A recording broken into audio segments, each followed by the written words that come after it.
India ने आज के समय अफ्रीकन कंट्रीज में इतना निवेश और इन्वेस्टमेंट दिया है और इतने अफ्रीकन कंट्रीज को बड़े बड़े अमाउंट्स के लोन दिए हैं कि आज इंडिया टॉप 10 इन्वेस्टरों में आता है अफ्रीकन कंट्रीज। आज तक इंडिया ने पूरे 42 अफ्रीकन कंट्रीज को लोन दिया है जो टोटल 32 बिलियन डॉलर्स का बनता है, जिससे इंडिया और अफ्रीकन कंट्रीज में रिलेशन और ट्रेड बढ़ता है। ट्रेड 2001 में सिर्फ 7 बिलियन डॉलर्स का था, पर आज के समय में वो ट्रेड बढ़ के 2022-23 में 98 बिलियन डॉलर्स तक पहुंच चुका है और फ्यूचर में बिलियंस ऑफ डॉलर्स का ट्रेड इंडिया और अफ्रीका कंट्रीज के बीच में होगा। के समय में इंडिया ने काफी ह्यूज लोन्स अफ्रीकन कंट्रीज को दिए हैं, जैसे Mauritius, Sudan, Egypt, south Africa, और इंडिया के काफी बड़े बड़े कंपनीज और बैंक अफ्रीका रीजन और अफ्रीका कंट्रीज में हेविली इन्वेस्ट कर रही है। इंडिया आज के समय में अफ्रीकन कंट्रीज के काफी सारे सेक्टर्स में इन्वेस्टमेंट कर रहा है, जैसे इंफ्रास्ट्रक्चर सेक्टर हो गया, transportation, energy, agriculture, health care, IT sectors, oil and gas, mining, banking और टेक्सटाइल में। और ये लोन कितने बड़े लेवल पर है वो आपको आगे के वीडियो में पता चलेगा और मुझे लगता है कि आप हैरान हो जाएंगे जान के कि इंडिया आखिरकार अफ्रीका में कर क्या रहा है। क्योंकि हमारे माइंड्स में कुछ क्वेश्चंस आएंगे, जैसे why India is so interested in Africa, why India is sending money to Africa, is India seeing any benefits in the trade, is India is helping Africa, और India is the new China in Africa। आज की video में आपको समझाऊंगा कि India African countries में क्या कर रहा है और क्या इंडिया भी अफ्रीका को चाइना की तरह डेट ट्रैप में फंसाना की ट्राई कर रहा है। चलिए देखते हैं कि इंडिया ने अभी तक कितना लोन एंड इन्वेस्टमेंट अफ्रीका में कर चुका है। जैसे बाकी कंट्रीज दूसरे कंट्रीज में इन्वेस्टमेंट करके अपना प्रेजेंस मजबूत करते हैं, वैसे ही इंडिया अफ्रीकन कंट्रीज में इन्वेस्टमेंट और लोन के जरिए अपना स्ट्रॉन्ग प्रेजेंस बनाना चाहता है। एक एग्जाम्पल देखते हैं, जैसे अफ्रीका मेजर प्रोड्यूसर है मेटल और मिनरल्स का, जिसमें गोल्ड, डायमंड,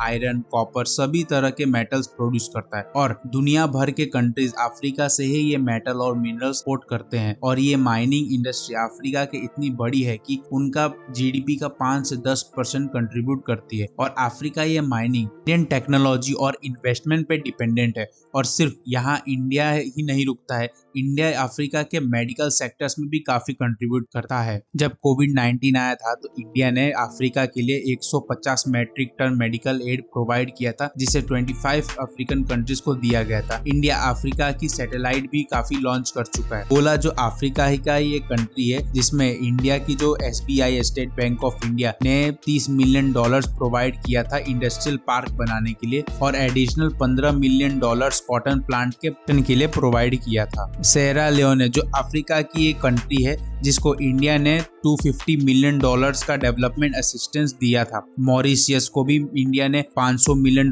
का लाइन ऑफ क्रेडिट दिया उनके इंफ्रास्ट्रक्चर डेवलपमेंट के लिए। अफ्रीका में लीडिंग ऑटोमोबाइल जो इंडस्ट्री और कंपनीज है, जैसे इंडियन, टाटा, महिंद्रा, TVS, बजाज है आज के समय में। और पूरे वर्ल्ड में साउथ अफ्रीका लार्जेस्ट इंपोर्टर है इंडियन कार का पूरे वर्ल्ड से, जो टोटल $1.54 बिलियन का इंपोर्ट करता है। 2020 से पहले चाइना के बाइक्स और 2 व्हीलर्स का अफ्रीका कंट्रीज में बोलबाला हुआ करता था, पर आज के समय में बजाज और TVS ने 160 चाइनीज कंपनी को खत्म करके अपना एस्टैब्लिश कर दिया है और आज के समय तो बजाज 40% 2 व्हीलर्स का मार्केट अफ्रीका में होल्ड करता है। और आप सोच रहे होंगे कि इतना पैसा और हैवी इन्वेस्टमेंट अफ्रीका में क्यों की जा रही है, इंडिया अपना पैसा हैवीली क्यों इन्वेस्ट कर रहा है अफ्रीकन कंट्रीज में। तो इसका अगर शॉर्ट टर्म आंसर दूं तो जियोपॉलिटिकल पावर गेन करने के लिए, सॉफ्ट इन्फ्लुएंस करने के लिए अफ्रीका के लोगों, और मेनली इसके 3 रीजन हम कह सकते हैं। पहला को चाइना को अफ्रीका कंट्री और कॉन्टिनेंट में काउंटर करना है, इसलिए चाइना की प्रेजेंस ज्यादा मजबूत हुई अफ्रीकन कंट्रीज में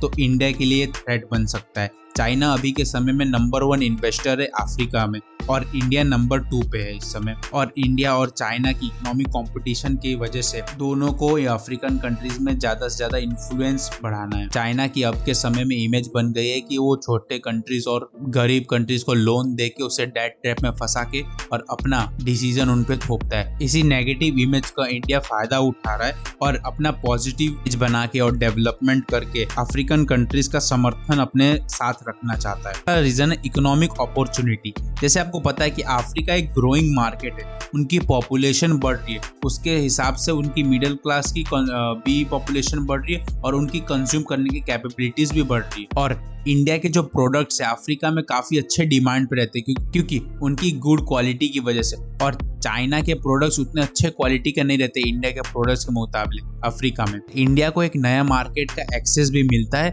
उनके टेक इंडस्ट्री या बाकी के इंडस्ट्री के लिए, जो इंडिया के इकोनॉमिक ग्रोथ में आगे बहुत हेल्पफुल होगा। और इंडिया को अफ्रीका के नेचुरल और मिनरल रिच रिसोर्सेज का भी एक्सेस मिलता है इससे। और थर्ड है डिप्लोमेटिक रिलेशन और जियोपॉलिटिकल पावर। जैसे आपको पता है कि अगर इंडिया का प्रेजेंस मजबूत होगा अफ्रीकन कंट्रीज में तो उसकी सॉफ्ट इन्फ्लुएंस बढ़ जाएगी अफ्रीकन के लोगों के पास और अफ्रीका कंट्री के गवर्नमेंट के पास, जिससे वो जियोपॉलिटिकल कभी भी सिचुएशन में जिस साथ देना होगा तो चाइना के बदले इंडिया का साथ देंगे। जैसे यूएन में परमानेंट सीट चाहिए तो अफ्रीकन यूनियन और साउथ अफ्रीका जैसे मजबूत कंट्री अपन इंडिया का समर्थन कर सकते हैं परमानेंट सीट के लिए और काफी अलग भी जियोपॉलिटिकल गोल्स पूरा करने के लिए हेल्पफुल होते हैं। था जो रीजन हम कह सकते हैं हिस्ट्री। जैसे आपको पता है कि इंडिया में बहुत सालों हजारों सालों तक इन्वेडर्स का शिकार रहा, मुगल्स और ब्रिटिशर्स ने राज किया इधर और इंडिया की कल्चर और रिचनेस को खराब कर दिया।